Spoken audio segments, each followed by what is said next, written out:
Hey folks, Dave here with Small Batch Cigar. Today I want to talk about water spots, what they are, what causes them, how they're not really an issue, but I also want to talk about sunspots and a new term that I learned from Steve Saka called Mancha spots. I wanted to write this article and do a little video on this about a week ago, but I ran into some issues. Namely, I had certain assertions, and when I went to research them, I couldn't back up my assumptions. So I reached out to a bunch of folks in the industry. 3 people were extremely helpful. That was Klaas Kelner, Steve Saka, and Hostos Quesada. So let's break down what water spots are, what they aren't, and what causes them. In this first image here, we've got an actual water spot. You can tell because it's slightly green in nature. It may be paler, but the chlorophyll is what lets you know this is what in the industry is termed an actual water spot. Here's a better image here from Google. Both of these came from Google, by the way. And again, you can see that it's not uniform. It's not an exact circle. It almost looks brushed on. And the green is the giveaway. Now, these water spots are actually water spots, and it happens during the curing process.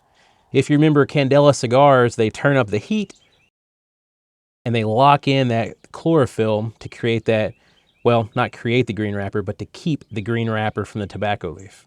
And this is exactly what happens with water spots. The chlorophyll is still in the leaf to a small degree, and it could be because of too high of temperatures, too low of humidity, something in the curing process that didn't allow this to fully dissipate or shed itself of chlorophyll.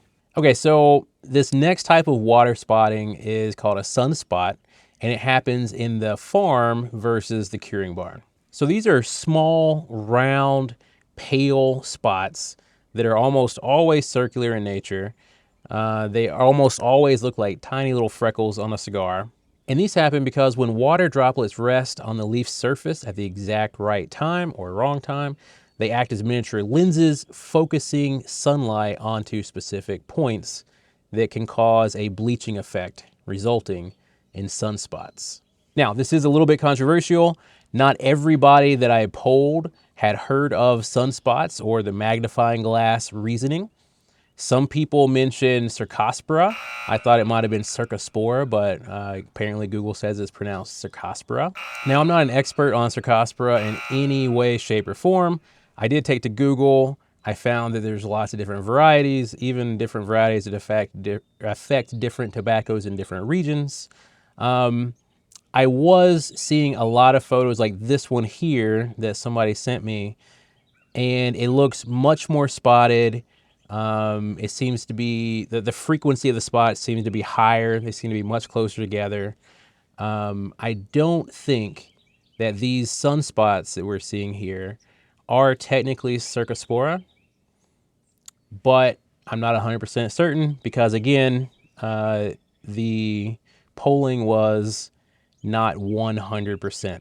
Okay, so Steve also introduced me to another term for water spots called mancha. And you have water spots, which are the traditional green that happens in the curing barn. You have sunspots, which are another way water creates spots in the farm. And then you have mancha, which is essentially dark streaks that happen during the fermentation process.